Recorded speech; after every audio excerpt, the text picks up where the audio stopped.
Hello friends, good morning. How are you? I I hope you all are fine. I welcome you in the presentation of class 9 mathematics. Your chapter number 6 is triangle. So friend, in a previous session we already seen criteria of congruence of triangle. Triangle की congruence of triangle की क्या क्या criteria उसके बारे में हमने कल discussion किया गया था. हम लोग जस्ट उनको 3 क्राइटेरिया हमने देखी थी, तो हम लोग उसको थोड़ा रिवाइज करेंगे. तो योर फर्स्ट कॉन्ग्रेंस रूल या criteria is what? SAS congruence rule. SAS ये जो क्राइटेरिया है, ये जो ऐसे उससे उसका डेफिनेशन हम लोग इजीली बोल सकते हैं. तो क्या डेफिनेशन होगा? तो यस का मतलब होता है side, A means angle, again S means side. तो साइड, एंगल, साइड. अभी ये जो एंगल है, ये एंगल दोनों साइड के बीच में यहाँ पे है ना. तो इसका मतलब पहली ये से हम लोग डिफाइन कर सकते हैं. हमने कल डिफाइन किया था कि यदि फर्स्ट ट्रायंगल की 2 साइड्स, ओके, कोई भी 2 साइड्स, और ये वो दोनों साइड के बीच वाला एंगल, इंक्लूडेड एंगल, जो 2 साइड है उनके बीच वाला एंगल. जैसे कि अभी ये ट्रायंगल एबीसी है, उसकी सपोज हमने एबी और बीसी साइड यदि कंसिडर की, तो उसका बीच वाला एंगल आपको कौन सा है? बी है. ओके. यदि फर्स्ट ट्रायंगल की 2 भुजा और इंक्लूडेड एंगल, यदि अनदर दूसरे ट्रायंगल की 2 भुजा, यानी कि ये वहां पे इधर भी ये साइड और ये साइड, और उसका बीच वाला एंगल यदि इक्वल है, ओके, यानी कि देखिए ये दोनों ट्रायंगल में ये आपकी A B is equal to P Q है, B C is equal to Q R है, और उनके बीच वाला angle B is equal to angle Q है. यानी कि फर्स्ट एंगल के 2 भुजा और उसके बीच वाला एंगल, दूसरे ट्रायंगल की 2 भुजा और उसके इंक्लूडेड एंगल यदि इक्वल है, तो ये दोनों ट्रायंगल कॉन्ग्रुएंट होते हैं. And this rule is known as SS congruence rule, है ना. फर्स्ट ट्रायंगल की 2 भुजा और बीच उसका बीच वाला एंगल अनुक्रमे दूसरे ट्रायंगल की 2 भुजा और उनके बीच वाला एंगल, ये यदि ऑर्डर से इक्वल है, तो ये बोलते हैं एसएस कॉन्ग्रुएंस रूल. इस रूल को बोलते हैं एसएस कॉन्ग्रुएंस रूल. तो ये कॉन्ग्रुएंस रूल आप लोग अच्छी तरह से अंडरस्टैंडिंग कर रहे हैं. ओके, फिर से बोल रहा हूं. फर्स्ट ट्रायंगल की 2 भुजा और उसका बीच वाला एंगल यदि दूसरे ट्रायंगल की 2 भुजा और उसके बीच वाला एंगल के बराबर है, तो ये ट्रायंगल कॉन्ग्रुएंट होते हैं. This rule is called SS congruence rule. तो इस ट्रायंगल में, ये दोनों ट्रायंगल में देखिए A B is equal to P Q है, ओके. उसी तरह उनका B C, angle B is equal to angle Q है, और B C is equal to Q R है. ओके. तो यहाँ पे कौन सा रूल आ गया? एस कॉन्ग्रुएंस रूल के अनुसार this triangle ABC is congruent to triangle P Q R. Okay. तो ये आपका S congruence rule. Second rule से आपका ए एस ए. अभी यहाँ पे देखिए एंगल, साइड, एंगल. तो एंगल आपका दोनों साइड में और बीच में साइड है, सॉरी, एंगल से साइड में और साइड उसके बीच में. तो ये 2 एंगल के बीच वाली साइड इंक्लूडेड. इसका मतलब वही उसी तरह हम इसका बोल सकते हैं कि फर्स्ट ट्रायंगल के कोई भी 2 एंगल, सपोज ये ट्रायंगल एबीसी, उसके एंगल बी और एंगल सी, और उसके बीच वाली साइड कौन सी आपकी? ये बीसी है. ये दोनों एंगल के बीच वाली साइड बीसी है. एबी और एसी है क्या? नहीं है. ओके. तो ये यदि दूसरे ट्रायंगल के 2 एंगल और उसके बीच वाली साइड अनुक्रमे इक्वल है, इसका मतलब क्या होगा? This angle B is equal to angle E, this angle C is equal to angle F, and this side BC is equal to E F. यदि इक्वल है, यानी कि पहले ट्रायंगल के 2 एंगल और उसके बीच वाली साइड अनुक्रमे दूसरे ट्रायंगल की ये 2 एंगल और उसके बीच वाली साइड के बराबर है, then the triangles are congruent. This rule is known as ASA congruence rule. जैसा कि ये दोनों ट्रायंगल में angle B is equal to A, angle C is equal to F है, यानी कि 2 एंगल इक्वल है, और उसकी बीच वाली भुजा यानी कि B C is equal to E F है. Okay. And therefore by ASA rules triangle ABC is congruent to triangle DEF. So this is your ASA congruence rule. तीसरा रूल हमने देखा था एएएस. अभी ये दोनों एंगल नजदीक वाले है, एडजेसेंट एंगल है, और ये साइड जो है ये बाहर है. तो ये साइड इंक्लूडेड आएगी कि ये दोनों एंगल की में के बीच में वाली होगी क्या? नहीं, बाहर वाली होगी. तो इसका मतलब पहले ट्रायंगल के दो एंगल और नॉन इंक्लूडेड साइड, ये दो एंगल के इंक्लूड वाली साइड नहीं है। जैसे कि अभी ये ट्रायंगल आपका एबीसी है, ये ट्रायंगल एबीसी, ये एंगल पी और सी, ये दो एडिशन एंगल है, ओके। और इसकी बीच वाली साइड आपकी ये बीसी है, तो ये बीसी नहीं पकड़ना है। नॉन इंक्लूडेड का मतलब कौन सी होगी आपकी, एक तो आपकी ये, एक तो ये सी होगी, नहीं तो ये भी होगी। तो इस ट्रायंगल में एंगल बी और सी, ये दो एंगल अभी हम लोग कंसिडर करते हैं। तो नॉन इंक्लूडेड साइड कौन सी हो सकती है आपकी, एक तो ये सी, नहीं तो ए बी। बी सी ये इंक्लूडेड है, तो नॉन इंक्लूडेड ये दोनों में से कोई भी है, ओके। तो ये समझ में आ गया। अभी फर्स्ट ट्रायंगल के कोई भी दो एंगल और नॉन इंक्लूडेड साइड, यदि दूसरे ट्रायंगल की ये दो एंगल और नॉन इंक्लूडेड साइड इनके बराबर है, रिस्पेक्टिवली इक्वल है, then the triangles are congruent, and this rule is known as AAS congruence rule। Two angle और नॉन इंक्लूडेड साइड यहाँ पे ध्यान में रखना है। तो ये दोनों ट्रायंगल में angle B is equal to ये एंगल B और E सेम है, angle C is equal to angle F है, और नॉन इंक्लूडेड साइड आपकी this AC is equal to DF है, AC is equal to DF, या AB is equal to आपकी D भी हो सकती है, ओके। ये नहीं तो ये इधर वाली, ये दोनों में से कोई भी एक पेयर, ओके। तभी हम बोल सकते हैं एएएस कॉन्ग्रुएंस रूल के अनुसार ये दोनों ट्रायंगल कॉन्ग्रुएंट है, ओके। तो this are the three congruence rule. ये अच्छी तरह से आप लोग अंडरस्टैंडिंग करना है, क्योंकि इसका यूज हमें एग्जाम्पल सॉल्व करते समय करना है, और हमने कुछ एग्जाम्पल भी कल देखे थे। So again we will see more examples. तो एक दो तीन एग्जाम्पल हमने ऑलरेडी सॉल्व किए थे, okay. Now we will see one more example. तो ये हम लोग एग्जाम्पल देखते हैं। तो your example is, for example is what, AD and BC are equal perpendiculars. AD और AD और BC ये दोनों इक्वल, सेम साइन दर्शाए यहाँ पे, यानी कि इसका मतलब दोनों इक्वल है, okay. Are perpendicular to the line segment AB, ये जो आपकी लाइन है AB, ये AB को ये दोनों परपेंडिकुलर है। इसका मतलब यहाँ पे ये आपका 90 डिग्री का है, ये आपका एंगल EB 90 डिग्री का है, करेक्ट। ये फिगर में हमें दिया गया है। अभी हमें शो करना है, क्या शो करना है, CD बाइसेक्ट AB। ये जो CD AB को बाइसेक्ट कर रही है, इसका मतलब AB के समान दो पार्ट बना रही। इसका मतलब हमें प्रूव करना है this BO is equal to OA। इसका मतलब हमें प्रूव करना है ये BO is equal to OA, हमें प्रूव करना है, ओके। तो बहुत इजी है। देखिए इस फिगर में हमें दो ट्रायंगल दिखाई दे रहे हैं। ये दोनों ट्रायंगल हम लोग पहले कंसिडर करेंगे। तो see in this triangle, okay, दिखाई दे रहे आप लोगों को figure. So in this triangle there are two triangles, one is your triangle OBC, पहला आपका ट्रायंगल है OBC, एक ट्रायंगल है, ओके। और दूसरा वाला ट्रायंगल है आपका OAD, ये दूसरा वाला ट्रायंगल है। अभी देखिए ये दोनों ट्रायंगल में ऑलरेडी हमें दिया गया है, ये जो BC है और AD इक्वल दिया गया है, फिगर क्वेश्चन एग्जाम्पल में ऑलरेडी दिया गया है। Now this angle B is equal to this angle A, ये दोनों इक्वल है क्योंकि ईच इज 90 डिग्री, यहाँ परपेंडिकुलर होने के कारण 90 डिग्री है, ओके। आर इक्वल है।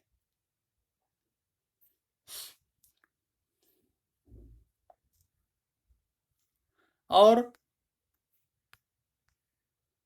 हाँ राइट, फिर से ये दोनों ट्रायंगल में पहला ट्रायंगल आपका OBC, दूसरा ट्रायंगल आपका है OAD। ये दोनों ट्रायंगल में हमें ऑलरेडी ये BC और AD या DA इक्वल दिए गए। ये एंगल D, एंगल A और एंगल B दोनों इक्वल है, बिकॉज दोनों राइट एंगल है 90 डिग्री के, तो that's why are equal. And अभी ये ट्रायंगल में ये एंगल और ये एंगल BOC, फर्स्ट ट्रायंगल में आपका एंगल BOC और सेकंड ट्रायंगल में आपका एंगल AOD, ये दोनों इक्वल है। क्यों इक्वल है, क्योंकि हमने ऑलरेडी देखा है कि ये दोनों एंगल जो है वर्टिकली अपोजिट एंगल है. This two angles, this angle O और this angle O are vertically opposite angle, and we know that vertically opposite angles are equal. Vertically opposite angle equal होते हैं, so that why these two angles are equal. तो अभी देखिए इस दो triangle में फिर से एक बार, अभी हमने ये दो ट्रायंगल में दिखा है कि ये ट्रायंगल का ये angle B, sorry angle O, और ये नीचे वाला रेड ट्रायंगल का एंगल O इक्वल है because vertically opposite angle. Now this angle B is equal to this angle A because each is 90 degree. And already हमें दिया गया है BC is equal to AD दिया गया है. तो क्या हो गया, फर्स्ट ट्रायंगल के दो एंगल और ये नॉन इंक्लूडेड साइड, दूसरे ट्रायंगल के ये दो एंगल और ये नॉन इंक्लूडेड साइड इक्वल है ना. तो कौन सा रूल आ गया, बाय AAS कॉन्ग्रुएंस रूल. यहाँ पे कौन सा रूल आ गया, बाय AAS कॉन्ग्रुएंस रूल के अनुसार this two triangles are congruent.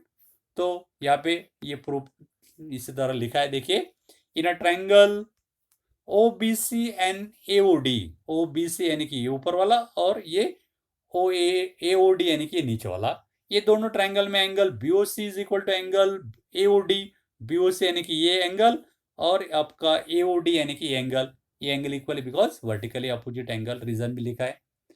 उसी तरह दिस एंगल CBO यानी कि ये और इज इक्वल टू DAO यानी कि ये आपका, ये दोनों इक्वल है because each is 90 degree. And BC is equal to DA या AD, हमें ऑलरेडी क्वेश्चन में दिया था, ऑलरेडी दिया है कि BC AD and BC equal है. Okay, given, already given. And therefore by AS congruence rule के अनुसार दिस ट्रायंगल BOC, आपका ये ऊपर वाला triangle is congruent to triangle AOD, यानी कि ये दोनों ट्रायंगल कॉन्ग्रुएंट हो गए. ये प्रूफ हो गया. अभी दोनों कॉन्ग्रुएंट होने के कारण this OC is equal to OD. क्यों, क्योंकि ये दोनों ट्रायंगल कॉन्ग्रुएंट है. तो हमें पता है कि if two triangles are congruent then their corresponding parts are equal. Parts में भी एंगल और में भी साइड, तो करस्पॉन्डिंग एंगल इक्वल होते हैं और करस्पॉन्डिंग साइड भी इक्वल होते हैं. तो इसी के कारण बाय CPCD के अनुसार we get OC is equal to OD. And this OD और OC यदि सेम है, इसका मतलब ये OD का क्या हो गया, मिड पॉइंट हो गया. मिड पॉइंट होगा, इसका मतलब इसके समान दो पार्ट बन गए. ये AB जो आपकी है उसके कारण ये CD के समान दो पार्ट बन गए. समान दो पार्ट बन गए, इसका मतलब AB जो है CD को क्या करते हैं, बाइसेक्ट करते हैं. सो CD को बाइसेक्ट कर दी है. CD हमें प्रूव करना है CD bisect AB, sorry, CD AB को बाइसेक्ट कर दिए. तो फिर से एक बार, ऑलरेडी हमने प्रूव किया है कि ये दोनों ट्रायंगल कॉन्ग्रुएंट है. कॉन्ग्रुएंट होने के कारण this OB is equal to OD, OB is equal to OA, correct, because CBCD. और ये इक्वल होने के कारण O क्या हो गया, this O is the mid point of AB. O AB का मिड पॉइंट हो गया, यानी कि AB के समान दो पार्ट हो रहे AB के कारण. लेकिन किसके कारण, ये CD इंटरसेक्ट करने के कारण.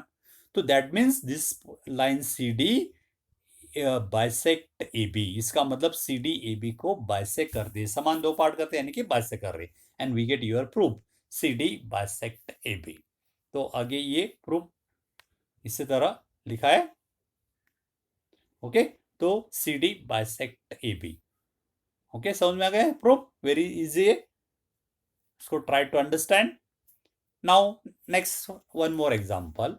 Your example number 5 is AB is a line segment. AB, यहाँ पे ये नीचे वाली AB आपको दिखाई दे रही है, एक लाइन सेगमेंट है, this is AB. Okay, and यहाँ पे P is a point, P उसके ऊपर एक पॉइंट है. D and E are the points on the same side of AB. यहाँ पे ये D पॉइंट और E पॉइंट ये AB लाइन के सेम साइड में, सेम साइड सच दैट, किसी तरह एंगल BAD, एंगल BAD आपका BAD यानी कि ये एंगल, ओके, इस सेम एज एंगल ABE,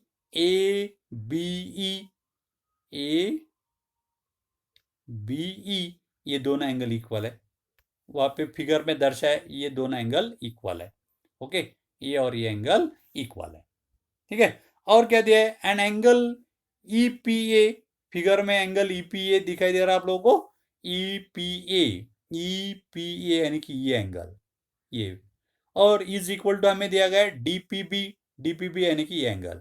तो ये सेम कलर वाला एंगल इक्वल है, ओके, ये रेड वाले इक्वल है और ब्लू वाले एंगल इक्वल है। अभी हमें शो करना है, show that triangle DAP, DAP आपका डी, ये डी है, ओके, ए पी, ये ट्रायंगल, और दूसरा ट्रायंगल है आपका कौन सा triangle, E B P, E B P, ये दोनों ट्रायंगल हमें कॉन्ग्रुएंट दिखाना है, एंड उसके बाद हमें प्रूव करना है A D is equal to B. तो वेरी इजी थ्योरम है, कैसा प्रूव करना है देखिए, proof in a given, already हमें दिया गया है कि angle EPA, EPA is equal to angle DPB, ये उसमें ऑलरेडी दिया गया है, ये दोनों एंगल इक्वल है। अभी क्या करेंगे हम लोग, ये दोनों साइड में ये जो एंगल है आपका ईपीबी, ईपीडी, यहाँ पे ईपीडी एंगल है, ये दोनों साइड में हम लोग ऐड करते हैं, एडिंग एंगल ईपीडी, कौन सा एंगल, ईपीडी, या इसको डीपी भी बोल सकते हैं, ये दोनों साइड में ऐड करेंगे। तो इसके लेफ्ट साइड आपका ईपीए था, इसमें एंगल डीपी ऐड किया, उसी तरह आपका ये डीपी भी था, उसमें भी एंगल डीपी ऐड किया, तो दोनों साइड में हमने क्या किया, एंगल डीपी ऐड किया गया है, okay. So in this equation we can add angle DPE, ये जो बीच वाला एंगल डीपीए, ये दोनों साइड में ऐड किया, ओके। ऐड करने के बाद देखिए लेफ्ट साइड में ये आपका एंगल ईपीए, ये, और उसमें ये एंगल ऐड किया, तो वी गेट दोनों का एडिशन क्या होगा आपका, ये आपका एंगल होगा डीपीए, तो आपका डीपीए आ गया। उसी तरह राइट साइड में देखिए, राइट साइड में आपका डीपीबी यानी कि ये एंगल, और उसमें एंगल डीपीई ऐड किया है, तो ये दोनों का जोड़ आपका एंगल क्या हो गया, ईपीबी, ईपीबी। तो वी गेट इक्वेशन 1, इसको इक्वेशन 1 दे दिया, okay. How to understand this equation 1, okay. पहले ऑलरेडी हमें ईपीए और इज इक्वल टू डीपीबी दिया था, उसमें दोनों साइड में हमने क्या किया, ऐड किया एंगल डीपी, ऐड करने के बाद हमें मिल गया एंगल डीपीए, डीपीए ये is same as this angle EPB. Okay, equation 1. Now consider this two triangle, angle DPA. अभी हम लोग ट्रायंगल DPA कंसिडर करते हैं, DPA, ये आपका DPA ये ट्रायंगल है, और दूसरा एंगल आप ट्रायंगल है आपका EBP, EBP ये ट्रायंगल। अभी ये दोनों ट्रायंगल में देखिए, angle DPA is equal to EPB, ये इक्वेशन 1 में हमने प्रूव किया है कि ये पूरा एंगल और ये पूरा एंगल इक्वल है, ओके। बाद में AP is equal to BP, आपका एपी और बीपी इक्वल है, क्योंकि P is a mid point of AB, P AB का मिड पॉइंट होने के कारण AP is equal to BP, okay. And angle D AP, ये एंगल और ये एंगल हमें ऑलरेडी इक्वल दिया गया है। फिर से देखिए, हमें ऑलरेडी क्या क्या दिया था कि ये एंगल और ये यहाँ पे एंगल, ये इक्वल हमने इक्वेशन 1 में प्रूव किया था, और आपका A P is equal to P B, क्योंकि पी ए बी का मिड पॉइंट क्वेश्चन में हमें ऑलरेडी दिया गया है कि P is a mid point, P is a mid point of A B बोला है, तो इसके कारण A P is equal to P B. बाद में ये एंगल ये और ये इक्वल हमें ऑलरेडी दिया गया है, तो क्या हो गया कि फर्स्ट ट्रायंगल के दो एंगल, ये और ये एंगल, उसके बीच वाली साइड, दूसरे ट्रायंगल की ये दो एंगल और उसके बीच वाली साइड इक्वल है, ओके। तो क्या होगा, फर्स्ट ट्रायंगल के टू एंगल और included side equal to two angle and included side of another triangle. तो यहाँ पे कौन सा रूल आ गया, by which rule, two angle और उसके बीच वाली साइड यानी कि ASA कॉन्ग्रुएंस रूल के अनुसार वी गेट ट्रायंगल DAP, आपका जो ये ट्रायंगल है DAP is congruent to triangle EBP, तो ये दोनों ट्रायंगल आपके कॉन्ग्रुएंट हो गए, ओके। और ये भी ये दोनों ट्रायंगल हमने कॉन्ग्रुएंट प्रूव किए, तो कॉन्ग्रुएंट होने कारण देयर करस्पॉन्डिंग साइड इक्वल होते, तो that's why your this AD is equal to B, तो ये आपकी AD और B इक्वल है बिकॉज CPCT। क्योंकि ये दो ट्रायंगल कॉन्ग्रुएंट हमने प्रूव किए, so therefore we get AD is equal to B।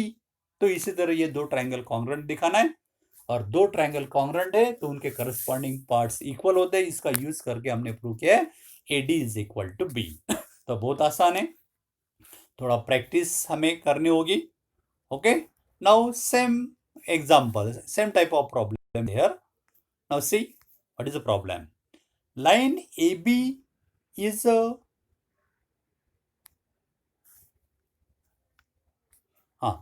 see in example AB is parallel to another line CD। इस क्वेश्चन में दिया गया है, इस फिगर में जो है फिगर है उसमें AB is parallel to CD। इस फिगर में देखिए AB दिखाई दे रहे हैं आप लोगों को, और CD ये दोनों एक दूसरे को पैरेलल हमें दिया गया है। O is the mid point of AD। O AD का क्या है, मिड पॉइंट है, और ये O जो है ये AD का मिड पॉइंट है। मिड पॉइंट होने के कारण आपका ये OD और OB इक्वल हो गया, so therefore OA is equal to OD। Correct. Now हमें प्रूव करना है, अभी क्या शो देखना है, show that we have to show here triangle AOB is congruent to triangle DOC। AOB आपका ये नीचे वाला ट्रायंगल AOB है, और ऊपर वाला ट्रायंगल COD, ये दोनों ट्रायंगल हमें कॉन्ग्रुएंट दिखाना है। और कॉन्ग्रुएंट दिखाने के बाद में प्रूव करना है O is the mid point of BC, और फिर से ये O जो है ये जो साइड BC उसका मिड पॉइंट हमें दिखाना है। तो बहुत आसान है, इजी है। तो कैसा हम दिखा सकते हैं, देखिए अभी फिगर में हमें क्या क्या दिया गया था उसके बारे में डिस्कस पहले करेंगे। क्या है, हमें दिया गया है कि इस फिगर में ये AB और CD एक दूसरे को पैरेलल दिए गए। Okay, already given. Now see here ये दोनों लाइन पैरेलल है, और यहाँ पे ये जो AD है ये ट्रांसवर्सल का काम कर रही है। AD is a transversal, transverse होने कारण यहाँ पे ये जो एंगल, दोनों एंगल है, ये किस टाइप के एंगल है, मैंने जो दर्शाया है this two angle means angle CDO and angle DAB, या आपको OAD, ये दो एंगल, ये और ये अल्टरनेट इंटरएंगल है। और ये दोनों लाइन पैरेलल होने कारण हमें पता है कि अल्टरनेट इंटरएंगल इक्वल होता है। तो that's why your this angle, ये आपका जो एंगल है, which angle, this angle CDO is same as angle OAD। तो ये दोनों एंगल आपके इक्वल होंगे because by alternate angle theorem हमने देखा है। ओके, तो फिर से देखिए ये आपकी लाइन AB और CD पैरेलल है, और ये आपके ट्रांसवर्सल है, तब आपका ये एंगल और ये एंगल अल्टरनेट एंगल है, और ये दोनों लाइन पैरेलल होने के कारण अल्टरनेट इंटरएंगल इक्वल होते हैं। तो ये दोनों एंगल इक्वल है। दोनों angle means which angle, your angle okay, या हम लोग ये भी बोल सकते हैं कि AB is parallel to CD and this line is your transversal, ये आपके ट्रांसवर्सल है। तब आपके which are the alternate angles, ये आपका एंगल है DCO और आपका एंगल OBA, ये दोनों भी अल्टरनेट है और ये दोनों भी इक्वल है। तो ये दोनों में से कोई भी यूज कर सकते हैं हम लोग। ओके, तो हम लोग यूज करना है। तो ये आप लोगों को समझ में आ गया, ये और ये इक्वल है, उसी तरह ये और ये इक्वल है। ओके, अभी how to prove it, consider prove. हाँ, first consider this triangle AOB and DOC, ये दोनों ट्रायंगल हम लोग कंसिडर करेंगे। एक ट्रायंगल और दूसरा आपका ये DOC। ओके, DCO ट्रायंगल का नाम कैसा है, AOB और DOC। ये दोनों ट्रायंगल में देखिए एंगल ABO हमने प्रूव किया था, ये angle is equal to angle DCO, ये एंगल, ये दोनों एंगल इक्वल हमने प्रूव किया था। क्यों, क्योंकि ये this two angles are vertically sorry alternate inter angle. ये कौन सा एंगल है, ये एंगल, ये दो एंगल है, ये अल्टरनेट इंटरएंगल है, that's why this two angles are equal. So we get हमें ये दोनों एंगल इक्वल मिल गए। कौन सा एंगल, दिस एंगल यहाँ पे C और ये एंगल B इक्वल है बिकॉज अल्टरनेट एंगल। ये angle C means which angle, DCO, इसको हम लोग DCO बोल सकते हैं, और इसको हम लोग ABO is equal to DCO। ये इक्वेशन 1 मिल गया। नाउ दिस एंगल AOB, आपका ये एंगल AOB और ये एंगल DOC, ये दोनों एंगल किस टाइप के देखिए, these are the vertically opposite angle. Again see angle, ये आपका एंगल AOB और ये आपका angle DOC, these are the vertically opposite angle and we know that vertically opposite angles are equal, so angle AOB is equal to angle DOC. ये second मिल गया. Okay, and already हमें दिया गया है, क्या दिया गया है, this OA is equal to OB, OA और OB, OA is equal to OD because O is a mid point of AD, हमें बोला था क्वेश्चन में दिया गया already, O is a mid point of AD, AD का mid point होने के कारण this OA is equal to OD. Okay, OA is equal to OD. अभी देखिए ये दोनों ट्राइंगल में क्या हुआ है कि this angle is equal to this angle. Okay, this angle is equal to this angle because vertically opposite angle, and this OD is equal to OA is equal to OD. तो क्या हो गया कि फर्स्ट ट्रायंगल की ये दो angle और ये नॉन इंक्लूडेड साइड, दूसरे ट्रायंगल की दो एंगल और नॉन इंक्लूडेड साइड के बराबर है. तो कौन सा रूल होगा, bye AAS congruence rule. These two triangles are congruent and we get proof triangle AOB is congruent to triangle DOC by AAS congruence rule. तो ये पहला आपका प्रूफ हो गया, AOB is congruent to triangle DOC by AAS congruence rule. Okay, अभी हमने proof यहाँ पे किया है कि ये ट्रायंगल और ये दोनों ट्रायंगल कॉन्ग्रेंट है, और दोनों कॉन्ग्रेंट होने कारण this OC is equal to OB या OB is equal to OC. So we get here OB is equal to OC. इसका मतलब क्या होगा, this point O bisect BC, है ना. सो दैट मीन्स या we can say O is a mid point of BC. सो ये this OB is equal to OC हो गया. ओके, यहाँ पे ये आपका OB और OC सेम है, इसका मतलब क्या हो गया, this O is a mid point of BC and this is your proof second. So O is a mid point of BC. Okay, तो इसी तरह ये प्रूफ हमने किया है, O is a mid point of BC. ठीक है, now okay, next time we'll be see remaining part. So friends, try to understand and solve remaining examples from your exercise. You can also use other reference books. You can study yourself. If you have any doubt, then you can contact me on my WhatsApp number 9420439784. So friends, I think you all are understanding. If you have any doubt, then you can contact me. So okay friends, okay, goodbye, have